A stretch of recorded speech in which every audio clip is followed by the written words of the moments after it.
Welcome to another episode of Fashion Made. Today I've got the pleasure to be sitting down with Florian Reusch. Hey David, how are you? I'm very well, thank you. How are you? Thank you so much for having me here. It's a pleasure. It's an absolute pleasure. Florian is the Chief Digital Officer at a company called Drykorn. Yes.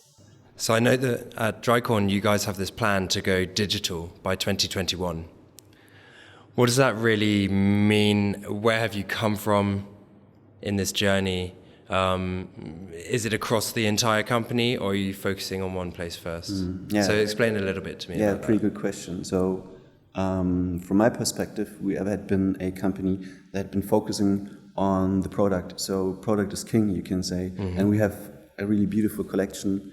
And this is for what we are known for in the market. This is what the consumers love about, that we have really nice designs and high-value fabrics and trims. So we are a product-driven company or a design-driven company. And with the time, I think it just happens that you might lose the track for, I would say, a strong backbone. And you also might miss to discover new trends in terms of technology. So where did I start? As said, I was working in product management or in product development. And at that time, I realized that, for example, when it comes to order management, that we had too many Excel spreadsheets and too many PDFs sent by email, and this with every single supplier. And I thought about how could we improve this.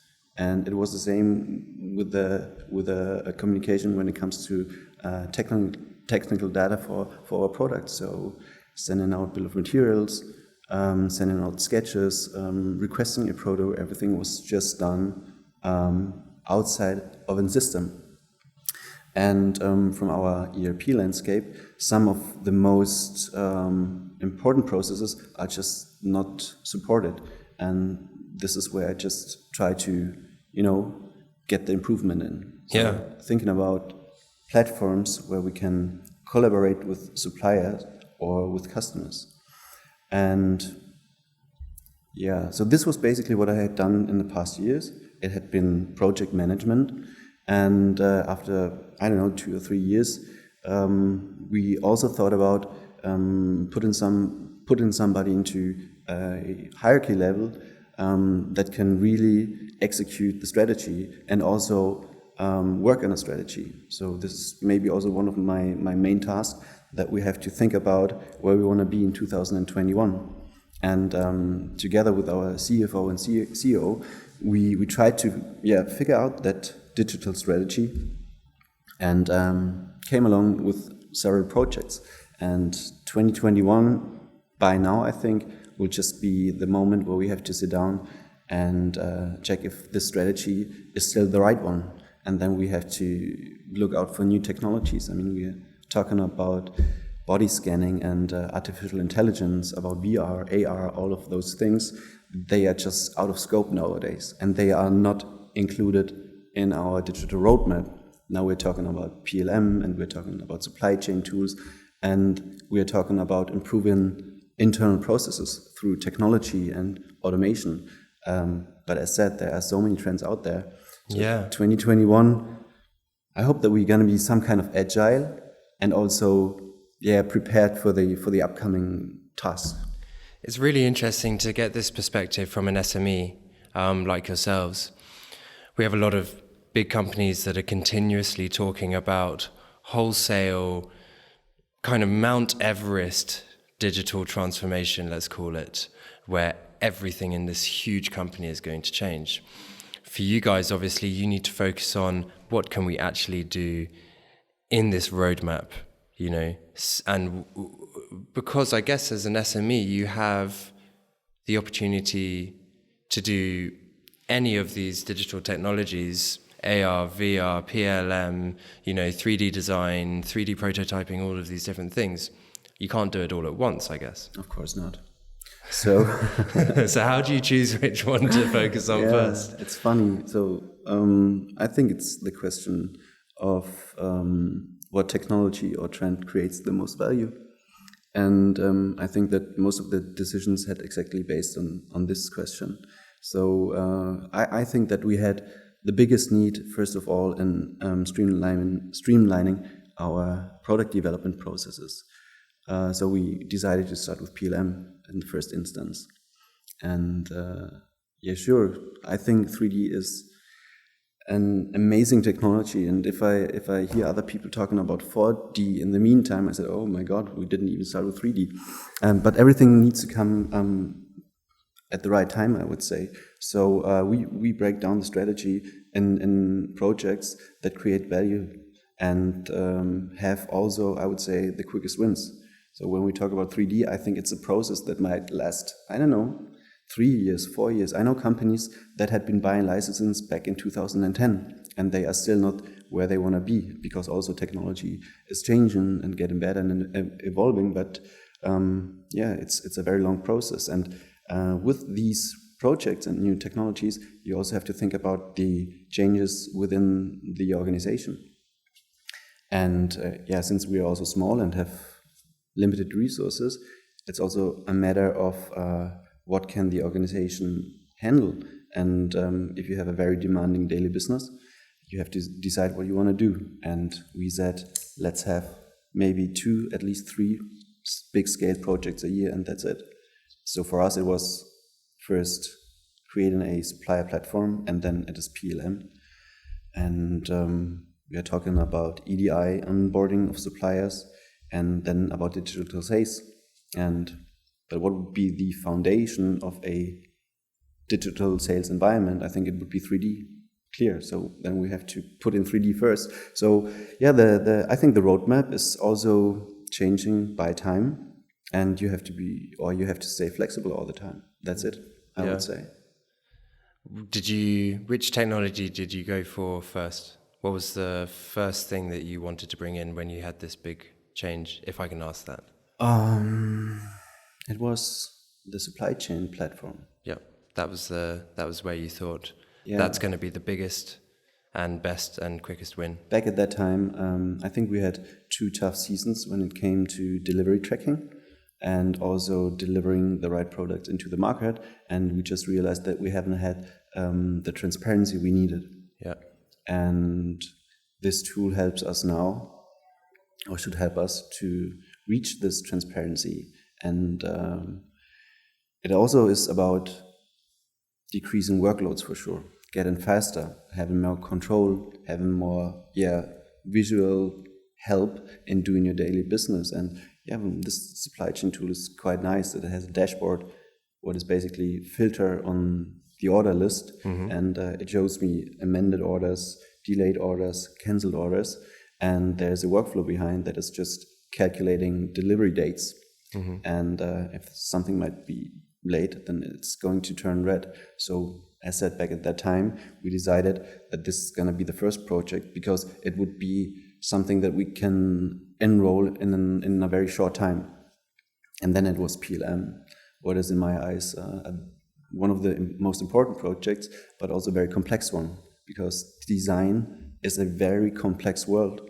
And to bring this into, let's say, 3 or 4 different departments is not an easy task, I would say. So PLM will take us a year at least in the first stage of our vision, because first we want to talk about working on a PLM, and second, it would be working also mobile, because nowadays those web-based platforms give you the chance to work on your iPhone when you are on a fair and doing some fabric sourcing, or they help you to work remote if you are maybe at the production facility and you want to do a comment, for example.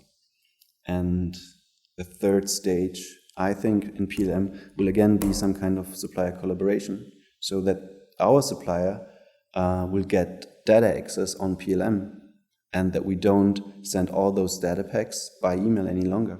Do you think it's easier for you as an SME, or do you think some of the challenges that you talked about, like less resources, let's say, make it more challenging, in your opinion? I think answer is yes and no, both. Yeah. So on the one hand, I think it's easier because we have less hierarchies, and if I really believe strongly in a project or in a certain topic, then I can talk to the CEO directly, and we can make a decision. On the other hand, I think, due to limited time and resources, you can't. At least it's my impression, and this could be because I'm sometimes a little bit impatient. But I think that due to limited resources, especially in my team and also in the functional departments that are part of the projects, we can't handle too many things at once. But this could also be a good thing. I mean, keeps you honest. For sure, it keeps you honest, and I think it helps you to start, little and then growing. I think that's it mainly about. Because on the other hand, just imagine, so our team is like 3 or 4 people, mainly trying to execute all those projects. Just imagine we would have a team with 10 people. So we're talking about more resources. Then it would be not 2 projects a year, but maybe 4 or 5. But how could the organization deal with it? That's a question you have to ask too, right? Yeah. I'm not sure what would be the best way. And I tend to compare ourselves often with the bigger companies, and then I got the impression that we might be a little bit behind. But I think if you have a very objective perspective and you compare yourself to other SMEs, we are in a pretty good shape. Yeah, absolutely. Well, I think you're doing well already by having someone in your position. Thank you. I agree. I think that was a smart decision from our CEO and CFO to put me in there. And I think it was not unnormal at that time, but it happened 2017. And so when we had been communicating this into the organization during one of our management meetings, I think that some people asked themselves, so what is a CDO doing, especially in a fashion company? So I think it might be well known when you think about, I don't know, telecommunication or automotive or whatsoever, but maybe not in the fashion industry and not in a SME.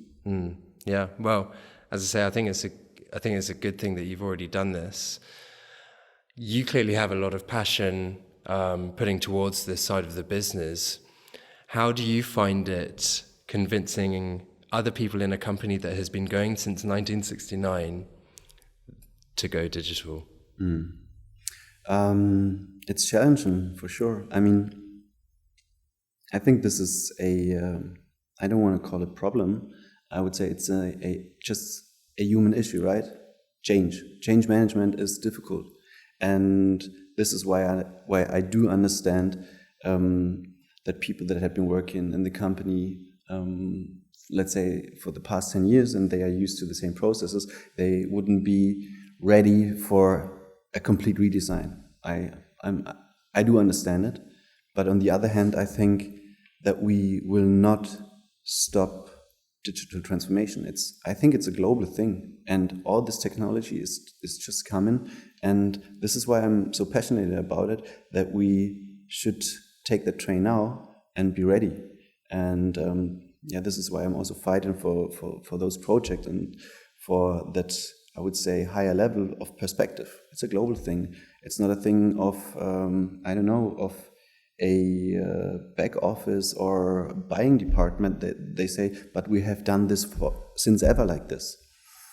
It is challenging for sure, and but we are in a lucky position, I would say, because we don't push too hard into the organization. So when we decided for PLM, I would say it was a decision made by designers as well, and by management, at least what PLM, which one had the biggest impact.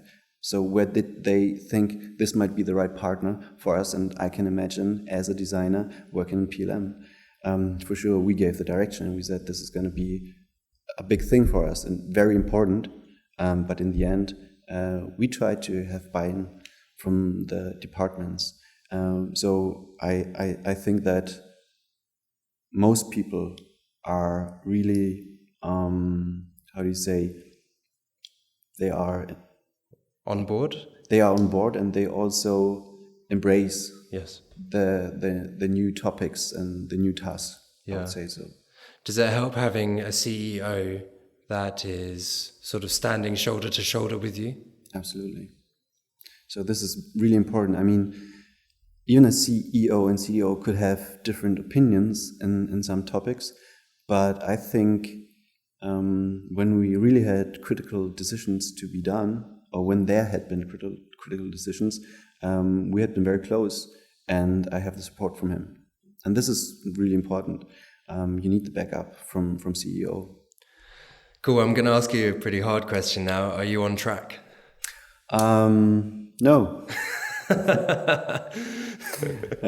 That was easy to answer. No, we are not.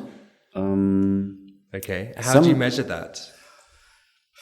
Yeah, good question. So hard question, then good question. So we are a little behind, I would say, in some of the projects.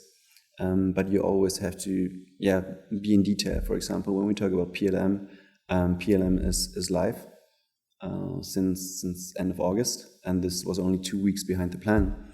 But it's not only about working in PLM. You need to consider everything around it. You also need an interface to your ERP to exchange data. What is very important to make purchase orders. And true story. Today we are still working pretty hard on the interface. So it depends on, I need to say. And there are other projects where we could have done better work, and where we are, I would say, a little bit more far behind. But this is also reality, right? This is daily business. Not everything works as you wish. And second question, how do I measure it? I had been thinking about it because there's a university in Berlin, and one of the professors, he actually studied together with me. And he had been sending me a questionnaire about the digital transformation and what a CDO is doing. And then there was a list of KPIs. And there was exactly the same question. How do you measure digital transformation? But there was not a single KPI that I could use, I think. Or maybe there was one, and that was the number of improved processes through technology. And that's what we do.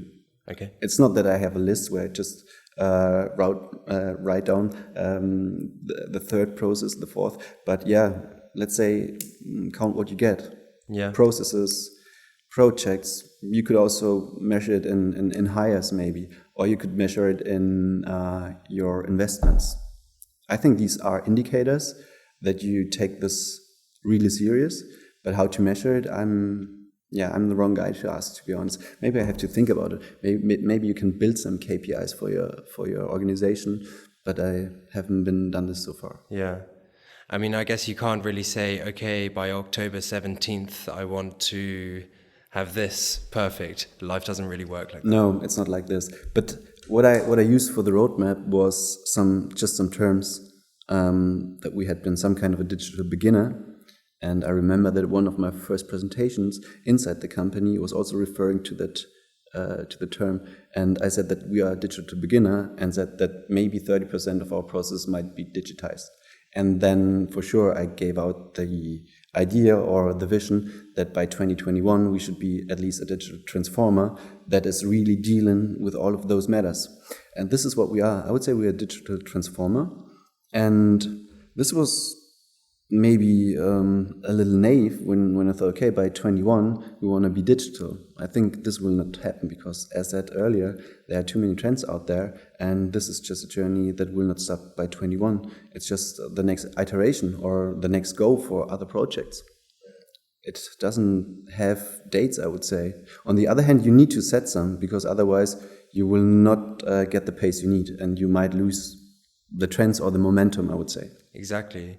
I mean, I guess business reality is the case that your plan is to go digital. Absolutely. End of story. Yeah. But if you just say, I want to go digital, then again, it's not having the milestones that you need to actually achieve it. You need them. Yeah. You need them from different perspectives. But you need to be flexible as well, right? Sure. Because nothing ever works out the way you plan it. And I've heard that a million times about PLM. It can be a very difficult thing to implement across different departments, you know. But then again, I mean, you know, there might be some things that you guys have done really well. Do you feel like there are some things that actually you as a company are taking on board really well and are achieving right now? Yeah, I think so, especially for the PLM. But this is also supported by the vendor, because they have an idea how they want to implement it, and it's just aligns with the seasonal calendar. So when we talk about implementation for PLM, then you should always start with the beginning of a new development season, because it wouldn't make sense to have a go live for style management when you don't start with style management into a new season. I think this is what we're actually doing quite well. Yeah, that makes sense. And I also think that we put the right timings on it. So we don't want too much. And if so, my CEO tells me it's too fast. For example, with 3D, so we had a proof of concept actually this April, and I was so into 3D, and I see there's so many opportunities and chances for more efficiency and leaner processes that I definitely wanted to continue right afterwards. But we had to realize that another big scale project would be too much. So we put that a year later. But on the other hand, as said, you need to have the dates, because otherwise, it will be a even longer journey in some cases. And it's also important because if you never have a success in terms of project rollout, perfectly done, that's it. I think it would be hard to keep up the pace, and also to be as ambitious as at the very beginning. Because if it's just like one project after another, but you will never be successful in one, then I think the motivation of everybody involved will certainly go down. Yeah, I guess communication is really important in this. Yeah, I think communication and let's say the people's management behind everything is very important. But it goes in any direction. So also into your departments and to your CEO or CFO who wants to see results, and he's asking, so why is this behind again? Why is the department so busy, and why are they not, I don't know, as efficient as before? Because they are working your project? Maybe. Are you still feeling positive? Absolutely. Yeah, as I said, it's a global thing, or we won't stop that. And so I just want to take the momentum, and I want to create things, and I want to be part of a certain dynamic in the company and help to get a little bit more efficient. So when you, especially the German market, and when we talk about wholesale and retail and how strong e-commerce is getting, I think that potentials in the market are not endless. So if you want to be and stay a very healthy company, you need to find potentials where you can get better. And I think technology is one of the biggest potentials in any case. So I'm very positive about it. I think it needs to be a good combination. Product is most important. Product is king, as I said. So, but technology should be an enabler. We want to have technology strengthen the company with a strong product. So it should be the combination of both. That's some kind of my vision. Yeah. Good people, good product, using technology to do the best job. There's in Germany is a pretty well-known company. They have I would say, good retail structure and shop-in-shop system, and their CEO, he's a technology guy. On the first hand, he says, we're not a fashion company, we're a technology company. And then he says, every year, I force ourselves to at least reduce or cut or redesign 20% of our processes. And first it was like, oh my God, he says he's not a fashion company, he's a technology company. But with the time, I thought, it's not that wrong. You can still have a great product, but let technology drive it, right? That's what I'm about. That's the future, and it's happening now. Yeah. So why not jump on it? It's absolutely happening. So if you, this conference here at the PI Apparel in Milan, it's all about technology. It's about 3D. It's about platforms for sustainability. It's about platforms for final inspections. Everything is just happening online, web-based, on your iPhone, on iPads, whatsoever. So technology is happening. Yeah, absolutely. Well, Florian, I just want to thank you very much for coming and joining us on the show today. Thank you so much for having me here.